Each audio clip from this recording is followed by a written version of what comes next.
NDL, voici les nouvelles de ce jour. Une histoire bouleversante d'un Flamand de 44 ans, euthanasié à l'hôpital de Bruxelles après un changement de sexe.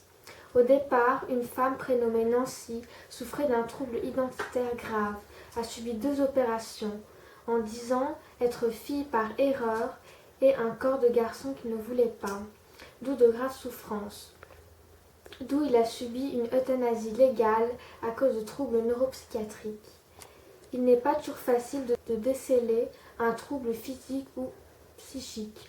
Pour cela, il faut faire une enquête. La souffrance physique ou psychique doit être intolérable pour que l'on puisse accepter de pratiquer une euthanasie. Passons aux législations. Réservées aux femmes. Les femmes réservent des créneaux horaires spéciaux à la piscine de Gosselies à Charleroi. Elles occultent les vitres. Aussi un fitness réservé aux femmes sans hommes sauf un coach masculin. Les appareils sont adaptés au corps de femmes.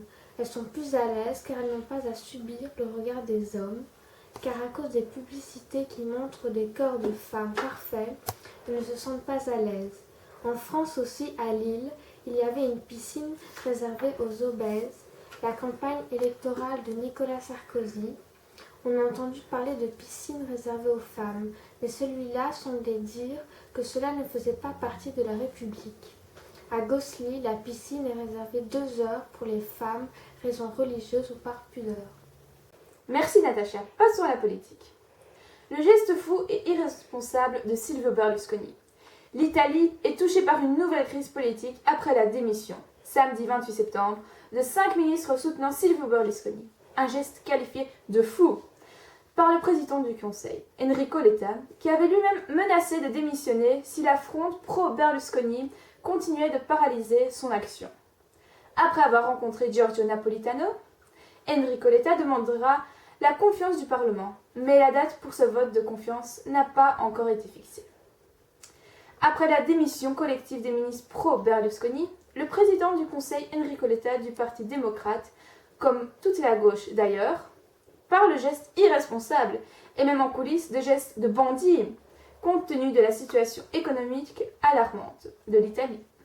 Pour la gauche, la vraie raison de la démission des ministres du peuple de la liberté est liée au destin personnel de Silvio Berlusconi, qui redoute plus que tout d'être exclu du Sénat et de ne plus pouvoir être éligible. Or, un vote au sein de la commission chargée des immunités est prévu le 4 octobre. Et il ne devrait pas lui être favorable, lui, reconnu coupable de fraude fiscale par la Cour de cassation. Attendait un geste in extremis de secours. En vain, d'où la décision de provoquer une crise de gouvernement. Alors, la Miss Monde, Miss Philippines, Megan Young, a remporté samedi le titre de Miss Monde au cours d'une cérémonie sur l'île indonésienne de Bali. La jeune femme de 23 ans, dont le pays avait déjà été classé à la 2e place l'an dernier, a battu 5 autres finalistes, notamment la française, Marine L'Orphelin. Au total, 129 Miss concouraient, toutefois 2 ont déclaré forfait. Megan Young, qui est née aux États-Unis, a quitté ce pays à l'âge de 10 ans, étudiante en cinéma. Elle a fait quelques apparitions à l'écran, son rêve est de passer derrière la caméra, de devenir réalisatrice. Selon le site internet des Miss Monde, elle se décrit elle-même comme une personne ambitieuse, qui adore lire les livres d'Harry Potter et les jeux vidéo. Merci beaucoup. Passons au trafic belge. Durant les 3 mois de l'été, un contrôle des vitesses a été mené chaque semaine sur les E40 et de E42, et plus de 9000 conducteurs ont reçu un procès-verbal pour vitesse excessive lors des actions de contrôle de la vitesse menées par la police fédérale de la route. Lors des 14 actions organisées, la plus haute vitesse constatée s'est élevée à 232 km/h en province de Luxembourg dans une zone de 120. Malheureusement, la vitesse excessive ou inadaptée est la cause d'un tiers des accidents et représente une des causes principales des accidents mortels ou avec lésions corporelles. Trop souvent, les automobilistes freinent à l'approche d'un radar et accélèrent à une fois le radar dépassé. La police fédérale de la route veut lutter contre ce comportement. Pour Mathias de Klerk, des règles d'arrondi peuvent éviter une hausse de prix. Il renvoie à la Finlande où dès 2002, il a été décidé de ramener les montants aux 5 centimes d'euros les plus proches. Aux Pays-Bas, les règles d'arrondi n'ont finalement pas vu le jour, mais la limitation des pièces et leur disparition de facto n'a pas conduit à une augmentation selon le député libéral. Passons à l'économie. C'est bientôt la fin des pièces de 1 et 2 cents. Mardi, le ministre des Finances, Coens Gins, a déclaré étudier l'instauration de règles pour arrondir aux 5 centimes d'euros les montants à payer avec des pièces de 1 et 2 cents, à condition que ce scénario n'augmente pas l'inflation. Le ministre des Finances étudie un scénario d'extension de l'usage de ces pièces en arrondissant non pas le prix des produits, mais le montant total de la somme à payer. 9 000 emplois perdus cette année dans l'industrie technologique. L'industrie technologique aurait perdu un total de 37 000 emplois entre décembre 2008 et décembre 2013, dont 9 000 sur l'ensemble de l'année 2013, selon la fédération sectorielle Agora. Ces chiffres comprennent la fermeture de l'usine Ford à Genk, définitive fin 2014. De 305 000 postes dans le secteur en 2008, le volume d'emplois dans l'industrie technologique ne devrait pas dépasser les 270 000 unités depuis début 2014. Concernant l'ensemble de l'activité, Agoria prévoit un recul de 3,5% cette année, entre autres en raison de la baisse des exportations.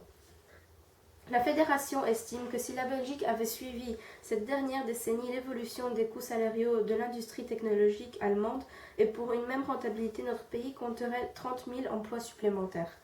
Pour l'an prochain, Agoria entrevoit une reprise technique, mais la probabilité de rattraper les niveaux de 2011 et 2012 est assez faible. Le sud-ouest du Pakistan a été frappé mardi par un séisme d'une magnitude 7,7 causant la mort d'au moins 208 personnes. Il manque de place dans les hôpitaux, de matériel médical et les habitants restent sans nourriture. L'armée et les équipes médicales ont été envoyées sur place pour fouiller les ruines à la recherche des morts et victimes. Ce phénomène a déclenché aussi l'apparition d'une île au large de Gwadar. Mercredi, des milliers de personnes se sont rassemblées pour observer ça. Pour Gary Gibson, séismologue à l'université de Melbourne en Australie, l'apparition de cette île à des centaines de kilomètres de l'épicentre du séisme est très curieuse.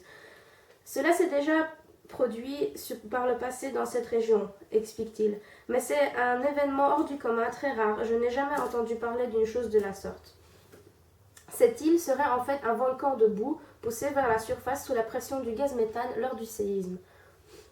L'îlot n'est donc pas une structure fixe, mais un amas de boue et de roches qui va se décomposer au fil du temps.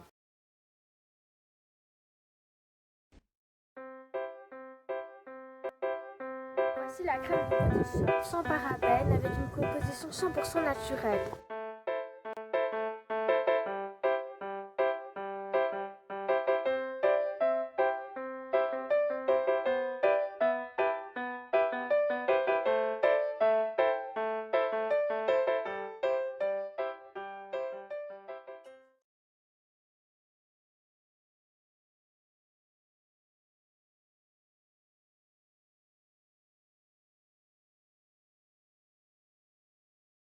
L'ancien joueur de Saint-Tron-Cephas-Chimedza en cage pour violence conjugale. Une affaire de violence conjugale impliquant l'ancien joueur professionnel du Bear Scouts de Westerlo et de Saint-Tron-Cephas-Chimedza est relevée par Het Laatste Nieuws dans son édition de mercredi. Les faits remonteraient au 14 septembre au domicile des Chimedza près du stade du Kiel.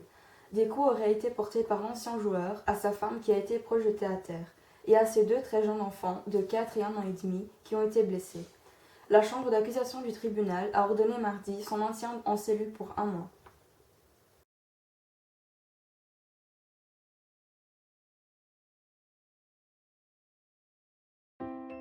Salut, tu as l'air nouvelle. Quelque chose a changé en toi? Oui. C'est ton rouge à lèvres? Non. Ton mascara? Non. Tes nouveaux vêtements? Non. C'est mes Cheveux. Mon nouveau shampoing. L'Oréal Paris.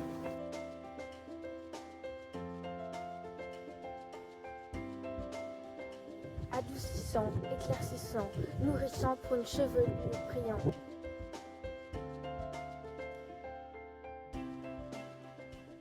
L'Oréal Paris. Parce que je le vaux bien.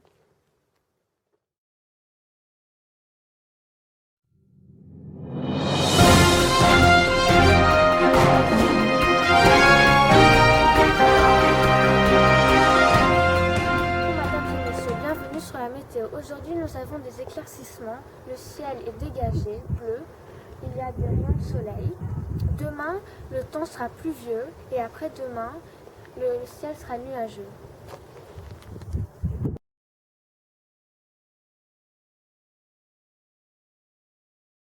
La température d'aujourd'hui est de 7 degrés à 20 degrés Celsius et demain sera de 4 degrés à 20 degrés Celsius.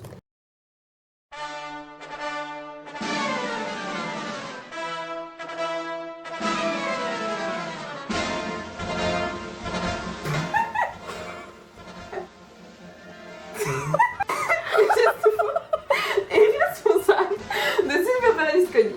Geste fou et irresponsable. Au total, 129 Miss Cour. Mon Dieu merde, j'en ai marre. C'est vrai, c'est ton mascara, ton rouge à lèvres, t'as une nouvelle robe. Robe? Non, c'est mon shampoing.